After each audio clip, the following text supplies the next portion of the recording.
जय हिंद। देखिए, आज से हम लोग एक नया सीरीज स्टार्ट करने जा रहे हैं जो कि मैथ्स का एकदम बेसिक से चलेगा, जिसमें आप लोग ये समझिए कि मैथ्स में आपको 1 2 3 अर्थात गिनती के बाद आपको कुछ नहीं आता, अर्थात आप मैथ्स में एकदम जीरो हो। क्या हो? जीरो। मान लो कि आप एकदम जीरो हो, उससे हम लोग स्टार्ट करेंगे जीरो से किस प्रकार मैथ्स को समझा जाता है। एक मिथ बना हुआ है कि मैथ्स एकदम डिफिकल्ट सब्जेक्ट है, क्रिटिकल सब्जेक्ट है। हमारा उद्देश्य यही रहेगा कि हम लोग मैथ्स को एकदम इजी से इजी करके समझें और उसको जितना आसान हो सके हम बनाएं, ताकि मैथ्स जो कठिन लगता है वो कठिन ना लगे, आपके लिए एक अपवाद सा सब्जेक्ट बन जाए। ऐसा अपवाद कि आपको ऐसा लगे कि आप 10th 12th में 6 सब्जेक्ट ना पढ़कर 5 ही सब्जेक्ट पढ़ रहे हो और मैथ्स आपको ऐसा लगे कि वो आपका एक अपवाद सब्जेक्ट है। तो हम लोग मैथ्स को एकदम बेसिक से देखेंगे, क्योंकि किसी भी सब्जेक्ट में अच्छा होने के लिए सबसे जरूरी होता है कि आप उसके बेसिक्स को समझो, और हम लोग मैथ्स में यही गलती करते हैं कि हम लोग उसके बेसिक को नहीं समझते। तो एकदम बेसिक से हम लोग स्टार्ट करते हैं। हम लोग बेसिक एकदम नंबर सिस्टम से स्टार्ट करते हैं कि क्या चीजें होती है। उसके बाद हम लोग देखेंगे, आगे बढ़ते जाएंगे, चीजों को समझते जाएंगे बारीकी से। तो मैथ्स को हम लोग एकदम जीरो से स्टार्ट कर रहे हैं। जहां से हम कहां से पहले स्टार्ट करेंगे, तो देखिए गिनती तो आता है 1 2 3 सबको, उसके बाद आता है नंबर सिस्टम। तो नंबर सिस्टम से हम लोग स्टार्ट कर रहे हैं। नंबर सिस्टम से चीजों को लेकर चलेंगे कि क्या चीजें होती है। ठीक है, तो देखिए नंबर सिस्टम में सबसे पहला आता है, वो आता है संख्या का। देखिए क्या आता है, संख्या से भी पहले आता है अंक। अंक को भी मैं थोड़ा सा डिफाइन कर दे रहा हूं कि क्या होता है अंक।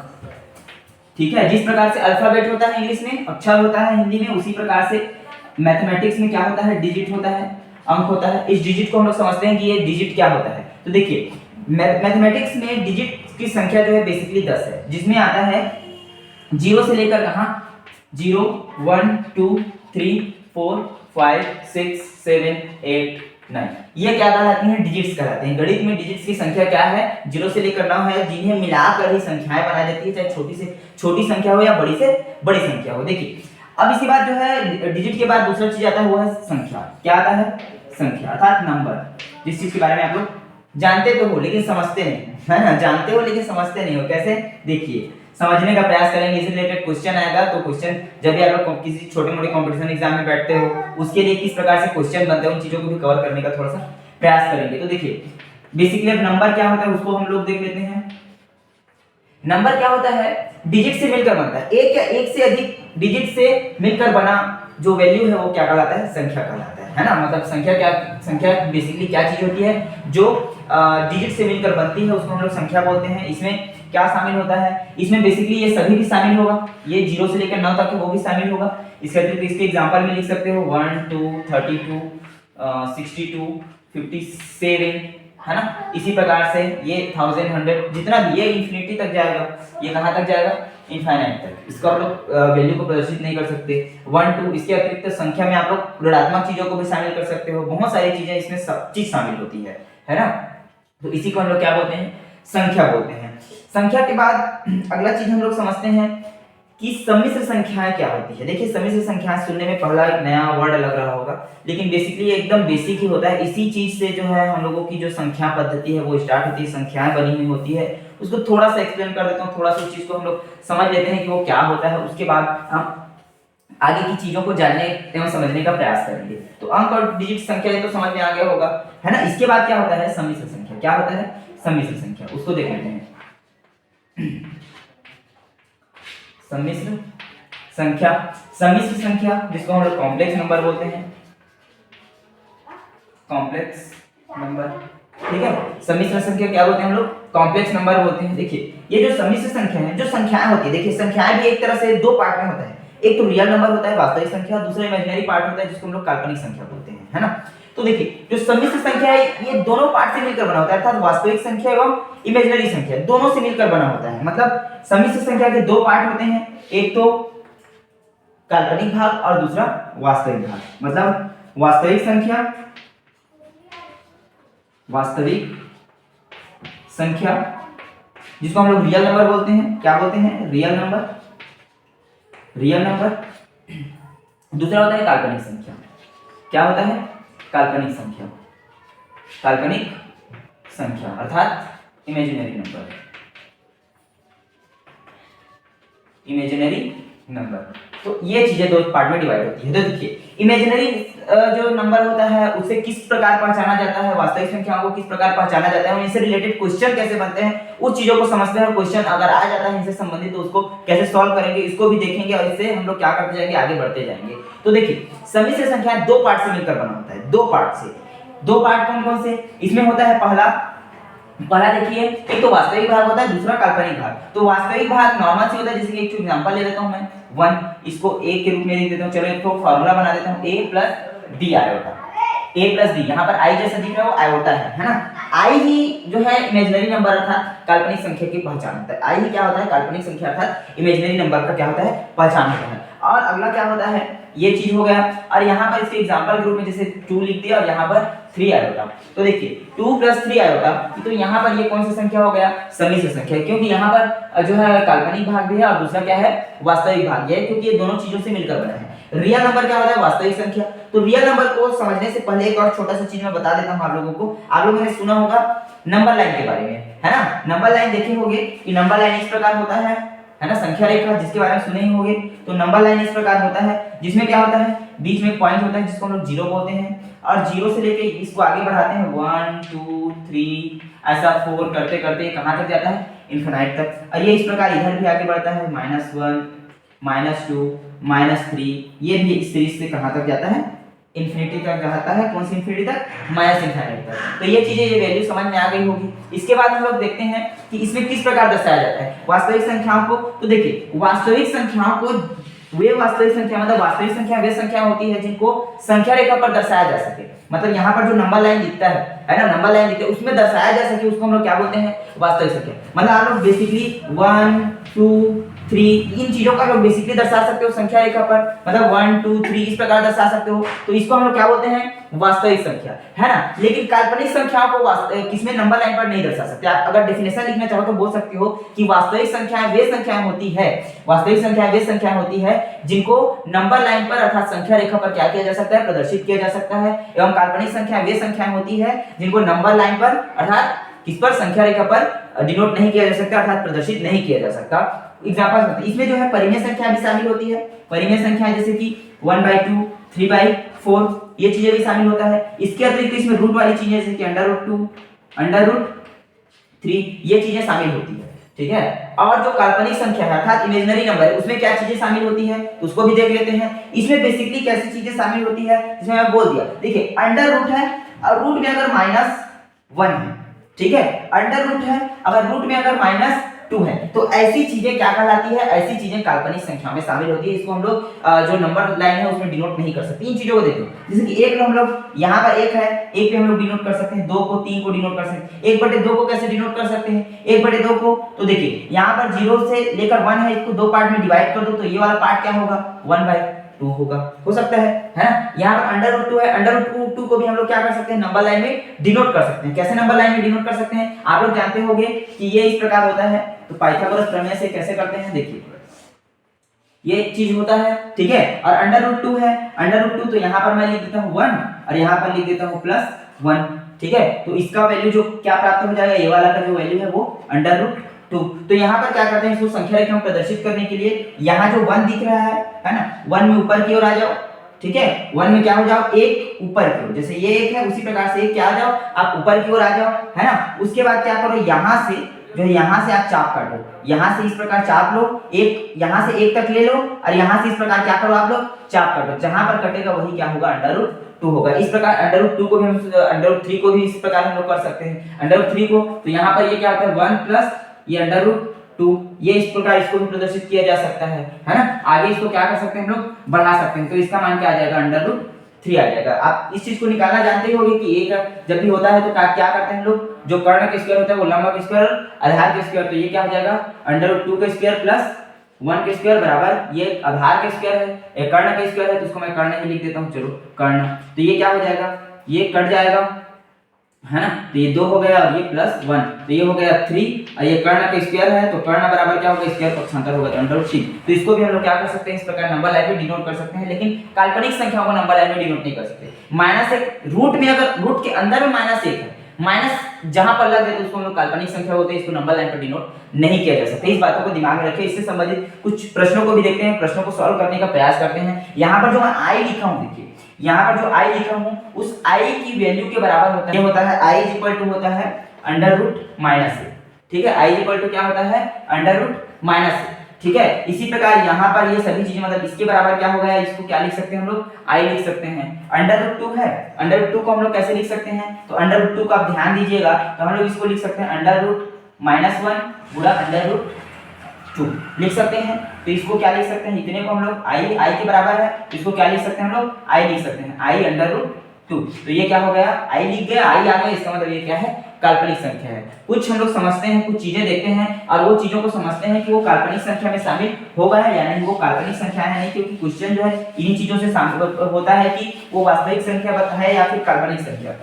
मतलब क्वेश्चन में पूछ देता है कि दिया गया संख्या वास्तविक संख्या या काल्पनिक संख्या, तो उसको हम लोग देखते हैं और समझने का प्रयास करते हैं। कुछ एग्जांपल ले लेते हैं, जैसे कि बोल दिया अंडर रूट ए माइनस अंडर रूट 2। अब बताइए कि भाई ये वास्तविक संख्या या काल्पनिक संख्या। क्वेश्चन पूछ दिया कि अंडर रूट में पूरे का अंडर रूट है 8 माइनस अंडर रूट 2 है, तो बताइए वास्तविक संख्या या काल्पनिक संख्या। तो इसको निकालने का सबसे अच्छा तरीका होता है पूरे का काम क्या कर दीजिए आप स्क्वायर कर दीजिए। पूरे के स्क्वायर करने के बाद अगर वैल्यू जो है उत्तर जो है अगर प्लस में आता है, उत्तर जो है क्या होता है प्लस में आता है, तो समझ जाइए कि वो वास्तविक संख्या और माइनस में आता है तो काल्पनिक संख्या। जैसे देखिए अंडर रूट 2 कर दिए तो ये इससे कट गया, मतलब 8 माइनस अंडर रूट 2। अब देखो ये बड़ी संख्या और ये छोटी संख्या, और बड़ी संख्या और छोटी संख्या को घटाते हैं तो वैल्यू क्या प्राप्त होती है, उत्तर क्या प्राप्त होता है, आप लोगों को पता है वो बड़ी संख्या को छोटी संख्या में घटा देंगे तो उत्तर क्या होगा, वैल्यू क्या होगा प्लस में ही आएगा, क्योंकि बड़ी संख्या प्लस में है। तो यहाँ पर जो वैल्यू हो जाएगी वो प्लस में प्राप्त होगी, इसका मतलब ये क्या हो गया वास्तविक संख्या हो गया। क्या हो गया वास्तविक संख्या। इसी को हम लोग उल्टा करके देखते हैं, जैसे कि अंडर रूट 2, ठीक है, और 8 को इधर कर दिया और ये इसको, अब ये पूछ दिया कि ये जो है वास्तविक संख्या है काल्पनिक संख्या, तो आपको क्या करना है, बस कुछ नहीं करना है, स्क्वायर कर देना है, रूट को कटा देना है। क्या आ गया अंडर रूट 2 माइनस अभी 8 है, ठीक है, 8 को एक तरह से लिख सकते हो कि 8 64 लिख सकते हो, है ना। आपको पता है भाई ये 8 को अंडर रूट में जाएगा तो 64 ही होगा, और आपको पता है भाई कि जो 64 है वो 2 से कितना है, बड़ा है या छोटा है, बड़ा है, बड़ा है और क्या है माइनस में, इसका मतलब ये क्या आएगा उत्तर जो लास्ट जो वैल्यू होगा वो माइनस में आएगा, इसका मतलब ये किसमें शामिल होगा काल्पनिक संख्या में। तो इस प्रकार आप इमेजिनरी नंबर एवं रियल नंबर की क्या कर सकते हैं आप लोग पहचान कर सकते हैं। इस चीजों को आप लोग ध्यान से देखिएगा, इससे रिलेटेड क्वेश्चन भी पूछा जाता है, इससे रिलेटेड अगर कोई भी क्वेश्चन आता है तो आपसे बनना चाहिए, क्योंकि ये इन्हीं से संबंधित आता है। इसके बाद वाली चीजें हैं उसको और अच्छे से समझते हैं, क्योंकि इसके बाद वाली चीजें हैं जिसको हम लोग हमेशा सुनते रहते हैं, जानते रहते हैं, जहां पर इसके बाद आएगा नेचुरल नंबर, वास्तविक नेचुरल नंबर, प्राकृतिक संख्या क्या होता है, एंड होल नंबर आता है, पूर्ण संख्या, पूर्णांक संख्या, इंटीजर नंबर। इन चीजों को भी थोड़ा सा हम लोग क्या कर सकते हैं चर्चा कर लेते हैं कि वो चीजें क्या होती है, ठीक है। देखिए इस चीज को मैं मिटा देता हूं। देखिए यहाँ पर जो सम्मिश्र संख्या का मैं यहाँ पर जो रियल नंबर लिखा था, वास्तविक संख्या लिखा था, क्या लिखा था वास्तविक संख्या, ठीक है।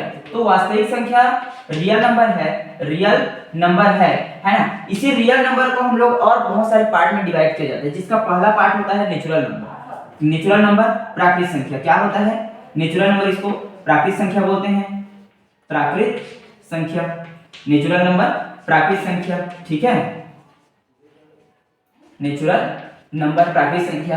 अब प्राकृतिक संख्या क्या होता है उसको समझते हैं। तो गिनती की जो संख्याएं है वो प्राकृतिक संख्याएं कहलाती है। गिनती की संख्या मतलब गिनती कहां से स्टार्ट करते हो, 1 2 3 4 5 6 7 100 तक जाते हो, कहां तक जाते हो 100 तक जाते हो। तो इसमें 100 तक नहीं जाना है, गिनती की संख्याएं जहां तक जा सके, अनंत तक जा सके, उसी को हम लोग क्या बोलते हैं प्राकृतिक संख्याएं। मतलब प्राकृतिक संख्याएं क्या होती है, वे संख्याएं होती है जिसको क्या किया जा सके, मतलब दैनिक जीवन में उपयोग किए जाने वाली संख्याओं को हम लोग क्या बोलते हैं प्राकृतिक संख्या। आप लोग बोले कि दैनिक जीवन में तो बाकी चीजों माइनस वाली चीजों को भी, दैनिक जीवन में गिनने वाली गिनती की संख्याओं को हम लोग क्या बोलेंगे प्राकृतिक संख्या बोलेंगे। दैनिक जीवन में उपयोग में आने वाली गिनती की संख्याओं को प्राकृतिक संख्या कहते हैं, जो बेसिकली 1 से स्टार्ट होता है और अनंत तक जाता है। मतलब 1 से कहां तक जाएगा, ये 1 2 3 4 5 ये कहां तक जाएगा इनफाइनाइट तक। तो ये क्या होगा नेचुरल नंबर प्राकृतिक संख्या होगा। दूसरा देख लेते हैं पूर्ण संख्या के बारे में, समझ लेते हैं कि वो क्या होता है। तो ये प्राकृतिक संख्या हो गया। पूर्ण संख्या समझ लेते हैं कि पूर्ण संख्या क्या होता है भाई, क्या समझ लेते हैं पूर्ण संख्या। तो पूर्ण संख्या क्या होता है, प्राकृतिक संख्या में जब जीरो को शामिल कर दिया जाता है तो वो पूर्ण संख्या होल नंबर कहलाता है। क्या पूर्ण संख्या होल नंबर। देख लेते हैं इसको भी क्या होता है। होल नंबर को भी थोड़ा सा। तो देखिए पूर्ण संख्या है तो पूर्ण संख्या अर्थात प्राकृत संख्या में 0 को शामिल कर दिए तो 0 1 2 3 4 ये इस सीरीज का क्या जाएगा आगे की ओर बढ़ता जाएगा। तो ये क्या हो गया होल नंबर हो गया। इसके बाद देख लेते हैं हम लोग तीसरा देख लेते हैं। तीसरा होता है पूर्णांक संख्या। ठीक है, क्या होता है पूर्णांक संख्या। इस चीज के बारे में भी थोड़ा सा समझ लेते हैं कि क्या होता है पूर्णांक संख्या। तो पूर्णांक संख्या को भी हम लोग समझ लेते हैं। पूर्णांक संख्या को हम लोग बोलते हैं इंटीजर नंबर। जहां पर आप लोग जब सेट्स वगैरह पढ़ोगे तो आप लोग देखे होंगे आई से डिनोट करते हैं WN। ठीक है, इंटीजर नंबर। ठीक है, ये होता है इंटीजर नंबर। ठीक है, तो देखिए जो पूर्णांक संख्या है इंटीजर नंबर है उसमें क्या होता है ये पूर्ण संख्या में जब ऋणात्मक संख्याओं को शामिल कर दिया जाता है, पूर्ण संख्या में ऋणात्मक संख्याओं को शामिल कर दिया जाता है तो उसको हम लोग क्या बोलते हैं पूर्णांक संख्या बोलते हैं। अर्थात क्या है देखिए इसमें भी हम लोग पूर्णांक को शामिल कर देंगे मतलब ये माइनस इंफिनिटी से आएगा माइनस इनफाइनाइट से आएगा। कैसा करते करते कहां तक जाएगा -1 0। ठीक है, और ये आगे बढ़ता जाएगा ये क्या होगा 1 2 और ये सीरीज कहां तक जाएगा इनफिनिट तक जाएगा। तो ये क्या कहलाता है पूर्णांक संख्या कहलाता है। क्वेश्चन देखिए क्वेश्चन किस प्रकार आता है। अब बताइए कि 0.5 क्या पूर्ण संख्या है या मैं बोल दिया 2.7 क्या पूर्ण संख्या है या पूर्णांक संख्या है या प्राकृत संख्या है। तो आप लोगों को बोलना है यार जब भी ऐसा है डेसिमल वाली चीजें आए तो आपको बोलना है कि वो ना तो पूर्ण संख्या है ना ही पूर्णांक है ना ही प्राकृत संख्या है। ये चीजें ना तो पूर्ण में कहलाती है ना ही पूर्णांक है ना ही प्राकृत है। आपको बेसिकली जो पूर्ण रूप से हो है ना उसी को बोलना 1 2 3 इस प्रकार मैं लिख दिया हूं। जहां पर डेसिमल वाली चीजें दशमलव वाली चीजें शामिल नहीं होती। जहां पर डेसिमल में आ जाए वो चीजों का आप समझ जाइए कि वो क्या है ना तो नेचुरल नंबर है पूर्ण संख्या है ना ही पूर्णांक संख्या। नेचुरल जो संख्याएं हैं क्या है नेचुरल जो संख्याएं मतलब जो डेसिमल वाली जो संख्याएं हैं वो जो है अब एक नया कॉन्सेप्ट आता है उसमें शामिल होता है। अब उस नए कॉन्सेप्ट को हम लोग समझते हैं कि वो क्या होता है। ठीक है, चौथा है उसको हम लोग बोलते हैं परिमेय संख्या। क्या बोलते हैं परिमेय संख्या। परिमेय संख्या रेशनल नंबर। ठीक है, परिमेय संख्या इसको बोलते हैं रेशनल नंबर। रेशनल नंबर परिमेय संख्या रेशनल नंबर परिमेय संख्या क्या होते हैं तो वे संख्याएं जिनको क्या किया जा सके P/Q के फॉर्म में लिखा जा सके जहां पर Q not is equal to 0 हो क्या कहलाता है परिमेय संख्या कहलाता है। क्या कहलाता है परिमेय संख्या। वे सभी संख्याएं जिनको क्या किया जा सके परिमेय संख्या के रूप में डिनोट किया जा सके उसको क्या बोलते हैं हम लोग P/Q के फॉर्म में लिखा जा सके वो रेशनल नंबर परिमेय संख्याएं कहलाती है। आप लोग दिमाग में रखिए कि सभी पूर्ण प्राकृत एवं पूर्णांक संख्याएं क्या है रेशनल नंबर है। मतलब इसके एग्जांपल में आप देख सकते हो 1 2 ये सभी क्या है कौन सी संख्याएं हैं तो ये सभी परिमेय संख्या के भी एग्जांपल में ले सकते हो। 0 को भी ले सकते हो।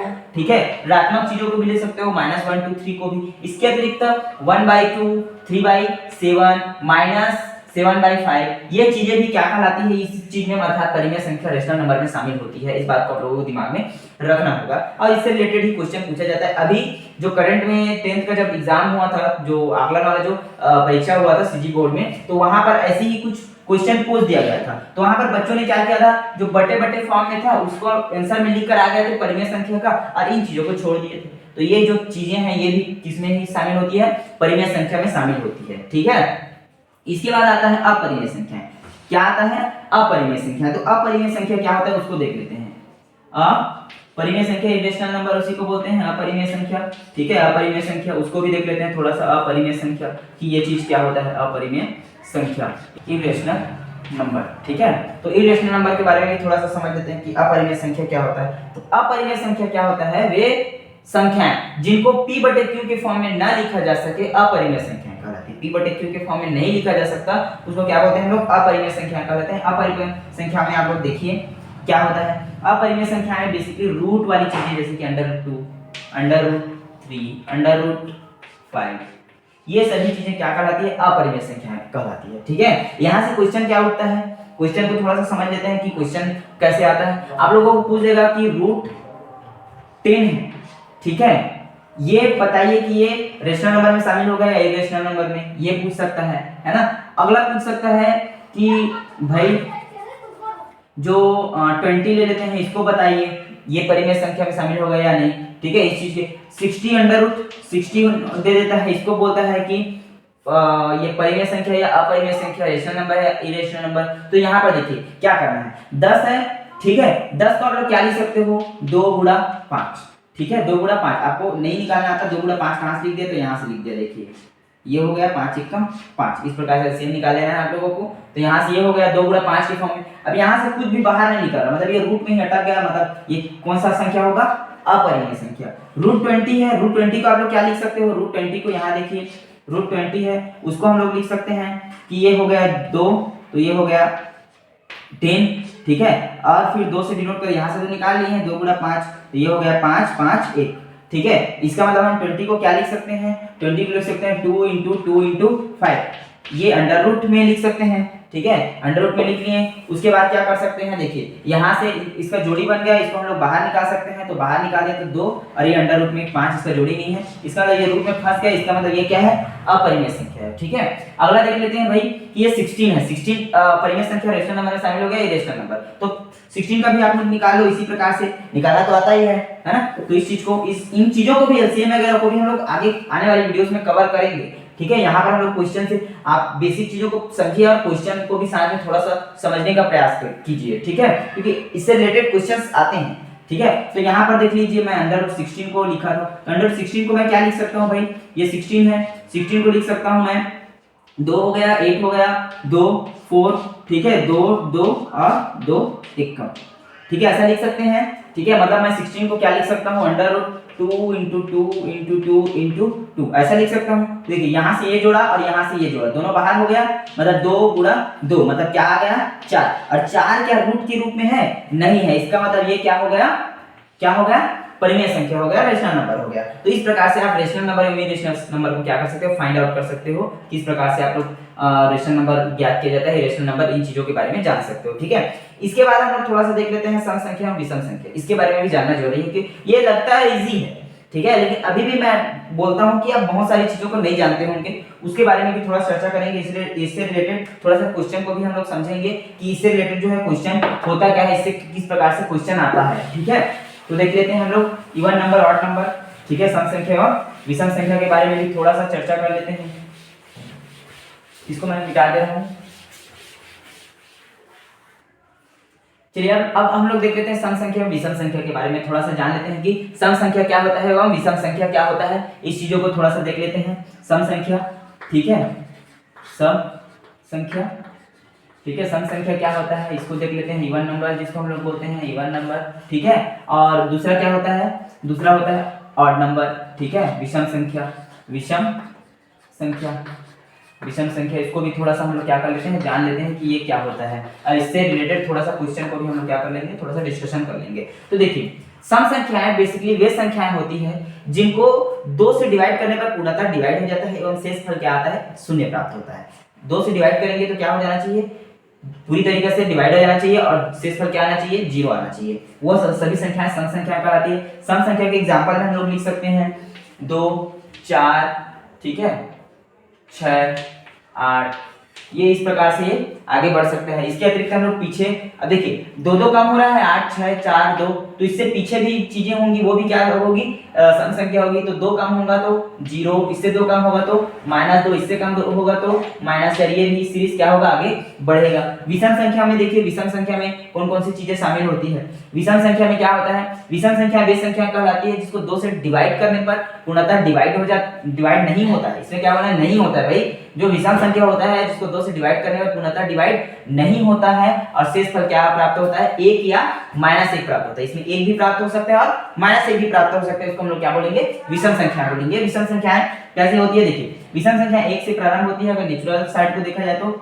1 2 नहीं होगा भाई, 3 होगा, 5 होगा, 7 होगा, 9 होगा, 11 होगा, ये इस प्रकार से क्या होगा, आगे की ओर बढ़ेगा। इसी प्रकार से विषम संख्याएं कि अगर पीछे की ओर देखें तो 2 2 कम हो रहा है, देखिए 3 में 2 गया तो 1 हुआ, 5 में 2 गया तो 3 हुआ, इसी प्रकार से 1 में 2 जाएगा तो क्या होगा, -1 होगा। 0 को हम लोग विषम संख्या में शामिल नहीं करते हैं। क्यों नहीं शामिल करते विषम संख्या में, 0 को सम संख्या क्यों करते हैं, उसको थोड़ा सा डिस्कशन कर लेंगे। इससे देखिए ये -3 हो गया, -5, ये भी सीरीज क्या होगा, आगे की ओर बढ़ेगा। देखिए 0 है, 0 को मैं क्या बोल रहा हूँ, आपको सम संख्या के रूप में देखना है, क्योंकि सम संख्या के रूप, क्योंकि ये सम संख्या को पूर्णतः पालन करता है। कैसे पालन करता है, देखिए 0 को जब 2 से डिवाइड किया जाता है, 0 को जब 2 से डिवाइड किया जाता है तो 0 प्राप्त होता है, जो कि कंडीशन हमारा चाहिए, सम संख्या पूर्णतः डिवाइड हो जाता है, मतलब पूर्णतः डिवाइड हो गया, 0 प्राप्त हुआ, और शेष फल भी क्या है, 0 है। इसका मतलब क्या हो गया, ये सम संख्या हो गया, है ना, ऐसा बोल सकते हैं। आगे विषम संख्या इसको क्यों नहीं शामिल करते, क्योंकि विषम संख्या की कंडीशन को फॉलो नहीं करता, क्योंकि पूर्णतः उसमें क्या नहीं होना चाहिए, पूर्णतः विभाजित नहीं होना चाहिए और शेषफल क्या प्राप्त होना चाहिए, 1 या -1, तभी ये क्या होगा, विषम संख्या होगा। लेकिन जब 0 को 2 से डिवाइड करते हैं तब तो ना तो 1 प्राप्त होता है ना ही -1, इसका मतलब ना तो ये विषम, मतलब ये तो विषम संख्या नहीं है भाई, ये क्या है, 0 क्या है, सम संख्या है। तो इस चीज को आप लोगों को क्या रखना है, दिमाग में रखना है, ठीक है। यहाँ पर कुछ चीज बता दे रहा हूँ मैं आप लोगों को, इससे पहले उस चीज को बताना था। देखिए यहाँ से 0 को 2 से डिवाइड किए तो 0 लिख दिया, लेकिन आपको दिमाग में रखना है कि जब 2 को 0 से डिवाइड करेंगे तो 0 नहीं आएगा, वो इनफाइनाइट हो जाता है वैल्यू। 0 से किसी भी संख्या को आप लोग भाग नहीं दे सकते, अगर किसी भी संख्या को आप भाग देने का प्रयास करेंगे तो वो क्या हो जाएगा, इनफाइनाइट हो जाएगा, ठीक है। इस प्रकार से ये वैल्यू होता है, 0 से हम किसी भी संख्या को डिवाइड नहीं कर सकते हैं। तो इस प्रकार ये सम संख्या होता है एवं विषम संख्या होता है। कुछ चीजें आप लोगों को बता देता हूँ। सम संख्या को जब सम संख्या से जोड़ा जाता है ना, सम संख्या को जब क्या किया जाता है, सम संख्या से जोड़ा जाता है, अर्थात क्या किया जाता है, इवन नंबर को क्या किया जाता है, इवन नंबर के साथ जोड़ा या घटाया जाता है, जोड़ा या घटाया जाता है तो इवन नंबर ही प्राप्त होता है। क्या प्राप्त होता है, इवन नंबर, सम संख्या ही प्राप्त होता है। ऑड नंबर को, है ना, ऑड नंबर को जब क्या किया जाता है, ऑड नंबर के साथ जोड़ा या घटाया जाता है, ऑड नंबर के साथ, ठीक है, तब भी इवन नंबर ही प्राप्त होता है ना। मतलब सम संख्या को सम संख्या के जोड़े या घटाएं तब भी सम संख्या प्राप्त होगा, विषम संख्या को विषम संख्या के साथ जोड़े या घटाएं क्या होगा, सम संख्या ही प्राप्त होगा, ठीक है। इसके एग्जांपल के रूप में जैसे कि देख लीजिए 2 + 2 या 4 + 4, ये सभी क्या होगा, सम संख्या ही प्राप्त होगा, सम संख्या ही प्राप्त हो रहा है। इसका मतलब ये क्या है, इवन तो इवन के साथ जोड़ने पर। इसी प्रकार से अगर 2 ऑड है, मतलब कि 3 है + 5 को, इसको जोड़ दोगे क्या होगा, 5 और 3 8, मतलब इवन नंबर ही प्राप्त हो रहा है ना। इसका मतलब ये क्या है, ऑड को ऑड के साथ जोड़ने पर क्या हो रहा है, इवन नंबर प्राप्त हो रहा है। अगला देख लेते हैं, इवन के साथ जोड़ा या घटाया जाता है ऑड नंबर को, क्या किया जाता है, ऑड नंबर को, तो कौन सी वैल्यू प्राप्त होती है, तब प्राप्त होती है ऑड नंबर, ठीक है। मतलब एक तो सम होगा, दूसरा विषम होगा। जैसे कि 3 + 4 क्या होगा, 4 3 7, ये क्या है, ऑड नंबर है ना, ऑड नंबर है, विषम संख्या है। इसका मतलब जब एक इवन होता है दूसरा ऑड होता है, तो जोड़ा घटाया जाता है तो कौन सी संख्या प्राप्त होती है, ऑड नंबर प्राप्त होती है, विषम संख्या प्राप्त होती है। इस बात को आप लोगों को क्या रखना है, दिमाग में रखना है, ठीक है। आगे हम लोग देख लेते हैं प्राइम नंबर क्या होता है। प्राइम नंबर के बारे में थोड़ा सा हम लोग चर्चा कर लेते हैं, प्राइम नंबर को भी थोड़ा सा हम लोग समझ लेते हैं कि क्या होता है, प्राइम नंबर के बारे में जान लेते हैं, ठीक है। देखिए अगला क्या है, प्राइम नंबर। प्राइम नंबर मतलब अभाज्य संख्या है, ठीक है। प्राइम नंबर बेसिकली देखिए नेचुरल नंबर हम लोगों ने जहां पढ़ा है, ठीक है, NAT नेचुरल नंबर हम लोगों ने पढ़ा, प्राकृत संख्या क्या पढ़ा, प्राकृत संख्या, प्राकृत संख्या, प्राकृत संख्या का ही एक तरह का प्रकार है। क्या है, एक प्राकृत संख्या का ही प्रकार है जिसको 2 पार्ट में डिवाइड किया जाता है। एक होता है भाज्य संख्या जिसको हम लोग प्राइम नंबर बोलते हैं, और दूसरा होता है अभाज्य संख्या। देखिए एक होता है भाज्य संख्या, अभाज्य संख्या बोल देते हैं इसको, अभाज्य संख्या, ठीक है।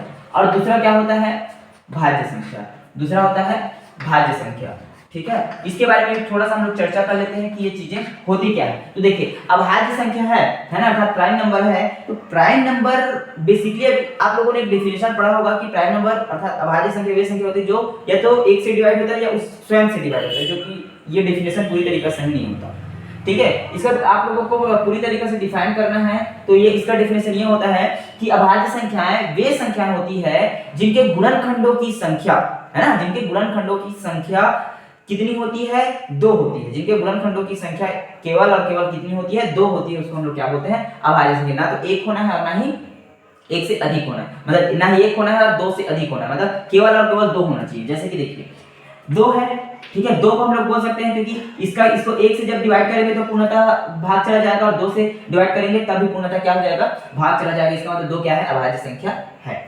1 है या नहीं उसको हम लोग थोड़ा सा चर्चा करेंगे, ठीक है। 3 है, 3 को देख लो, 3 भी क्या हो जाएगा, अभाज्य संख्या होगा। ये 1 से और कितने 3 से डिवाइड होगा, है ना। आगे इसी प्रकार इस सीरीज को आगे बढ़ागे तो 7 भी होगा, जो कि 1 और 7 से इस सीरीज को आगे बढ़ा तो ये 11 भी होगा, है ना। आगे लिखते जाएं तो ये आगे इस सीरीज से बढ़ता जाएगा, ठीक है। इसको देख लो 1 है यानी, तो देखिए 1 का एक मात्र ही गुणनखंड है 1, इसका मतलब क्या है, इसका 2 गुणनखंड नहीं है। मैं डेफिनेशन में क्या बोल दिया कि 2। आप लोगों ने पहले जो डेफिनेशन पढ़ा होगा कि इसको क्या करते हैं जब किसी संख्या से भाग देते हैं, है ना, मतलब इसको जब 1 से भाग देते हैं तो मतलब जो भी अभाज्य संख्या होता है उसको 1 से विभाजित हो जाता है पूर्णतः स्वयं से। तो ये 1 से और स्वयं से विभाजित हो रहा है, मतलब ये डेफिनेशन इस पर सही नहीं बैठ रहा है, है ना। इसलिए हम लोगों को ऐसे बोलना है इसके डिफिनेशन को कि अभाज्य संख्याएं वे संख्याएं होती है जिनको क्या किया जाए, जिनकी कम मतलब जिनकी जो है गुणनखंडों की संख्या कितनी होनी चाहिए, 2 होनी चाहिए, क्या कहलाती है, अभाज्य संख्या कहलाती है, प्राइम नंबर कहलाती है। इस बात को आप लोगों को दिमाग में रखना है, अर्थात एक क्या है, प्राइम नंबर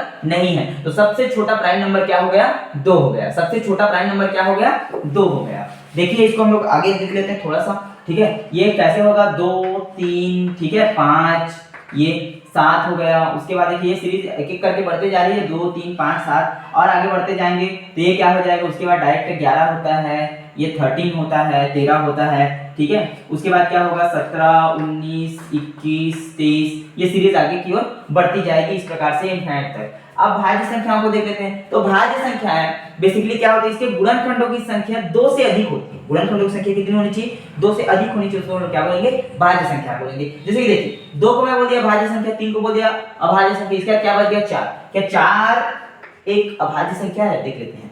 1 से पूर्णतः विभाजित हो जाएगा, इसका मतलब 1 क्या है, इसका गुणनखंड है, ठीक है। 2 क्या है, इसका गुणनखंड है, क्योंकि 2 से पूर्णतः विभाजित हो जाएगा। 3 है क्या, नहीं है, लेकिन 4 तो है ना, वो 4 से पूर्णतः मतलब इसका 2 से अधिक हो गया, इसका मतलब ये क्या हो गया, भाज्य संख्या हो गया 4, ठीक है। 5 तो नहीं है क्योंकि 5 को हम अभाज्य संख्या में शामिल कर दिए हैं। उसके बाद क्या हो जाएगा, इसको देख लेते हैं, 6 भी चला जाएगा, 1 से चला जाएगा, 2 से भी चला जाएगा, 3 से भी चला जाएगा, 6 से भी, इसका मतलब 6 भी नहीं है क्या, अभाज्य संख्या। ये 6 क्या है, भाज्य संख्या में शामिल होगा, ठीक है। इस प्रकार ये सीरीज आगे की ओर बढ़ता जाता है। तो यहाँ पर आप लिख सकते हो, ये क्या हो जाएगा, 4 हो गया, ठीक है। 4 के बाद क्या हो गया, 6 हो गया, ठीक है। आप ये सीरीज को आगे आप बढ़ाते जाओगे, 7 को इसमें शामिल कर दें, इसका मतलब 8 9 10, उसके बाद 11 नहीं होगा, 12 होगा, 13 नहीं होगा, 14 होगा, 16 होगा। ये इस प्रकार से ये सीरीज क्या होगा, आगे की ओर बढ़ता जाएगा। अब इससे रिलेटेड क्वेश्चन देखिए कि प्राइम नंबर से मतलब भाज्य संख्या और अभाज्य संख्या से रिलेटेड किस प्रकार से क्वेश्चन बनते हैं, इस प्रश्नों को भी थोड़ा सा हम लोग चर्चा कर लेते हैं,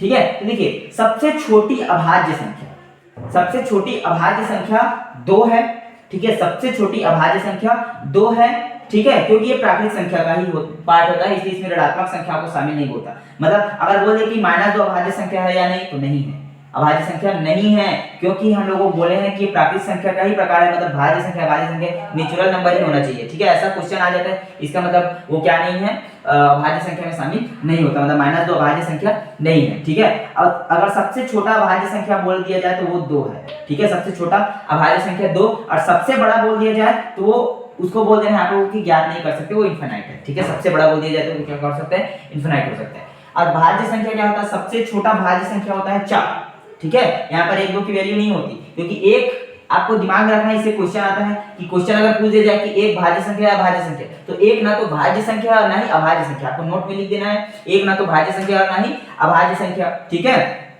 एक को इस बात की इस चीज को दिमाग में रखना। और 2 देखिए 2 अभाज्य संख्या है, तो 2 को इसको भी नोट में लिख देना है कि 2 क्या है, 2 एकमात्र सम अभाज्य संख्या है। 2 क्या है, एकमात्र सम अभाज्य संख्या है, इसको भी आप लोगों को दिमाग में रखना है, ठीक है। और इससे रिलेटेड क्वेश्चन कैसे बनता है कि एक अंकों की सबसे बड़ी अभाज्य संख्या लिखने के लिए बोले तो 7 को बोले, एक अंकों की सबसे बड़ी अभाज्य संख्या 7 है। और अगर 2 अंकों की सबसे छोटी अभाज्य संख्या बोले तो आपको क्या लिखना है, 10 लिखना है। और 2 अंकों की सबसे बड़ी अभाज्य संख्या बोल दे तो क्या होगा, 97, ठीक है। 2 अंकों की सबसे बड़ी अभाज्य संख्या क्या होगी, 97। इस चीज को आप लोग दिमाग में रखिएगा। इससे और कोई कैसा क्वेश्चन बनता है उसको देख लेते हैं, ठीक है।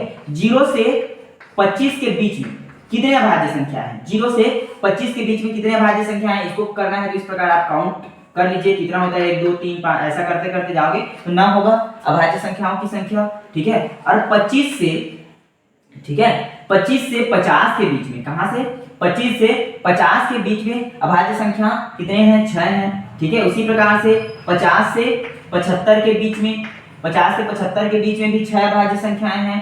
75 से 100 के बीच में, कहां, 100 के बीच में अभाज्य संख्याओं की संख्या कितनी है, तो यहाँ पर आपको लिखना है 4, ठीक है। अगर क्वेश्चन पूछ दे कि 0 से 50 के बीच में कितनी अभाज्य संख्या है, तो इन दोनों को जोड़ दीजिए, कितना हो जाएगा, 15 हो जाएगा। अगर बोल दे कि 0 से 100 के बीच में अभाज्य संख्याओं की संख्या बताइए, तो आपको बोल देना, चारों को काउंट कर लीजिए, कितना हो गया, तो ये 15, ठीक है, और ये 10 25। कितना हो गया 25, मतलब 0 से 100 के बीच में कितनी अभाज्य संख्याएं हैं, 100 अभाज्य संख्या हैं। तो इस प्रकार से हम लोग अभाज्य संख्या भाज्य संख्या को क्या कर सकते हैं, क्लासिफाई कर सकते हैं। तो इससे रिलेटेड इस प्रकार से क्वेश्चन आता है। इससे भाज्य संख्या में ज्यादा क्वेश्चन तो नहीं पूछता, एक क्वेश्चन बेसिक में पूछा जाता है कि सबसे छोटा भाज्य संख्या, तो इसमें 4 को रखना है आपको, 0 न तो भाज्य संख्या ना ही अभाज्य संख्या, एक उसी प्रकार से ना ही भाज्य संख्या ना ही अभाज्य संख्या। इसी प्रकार से जो ऋणात्मक संख्या है वो भी ना तो भाज्य संख्या होती है ना ही अभाज्य संख्या होती है, ठीक है। तो ये चीजें हैं। आगे इससे रिलेटेड बहुत सारी चीजें जो बची हुई है, इससे रिलेटेड जो क्वेश्चंस आएंगे, क्वेश्चन जो होगा उसको भी हम लोग क्या करेंगे, कवर करते जाएंगे। आशा करता हूं आप लोगों को समझ में आया होगा। जय हिंद।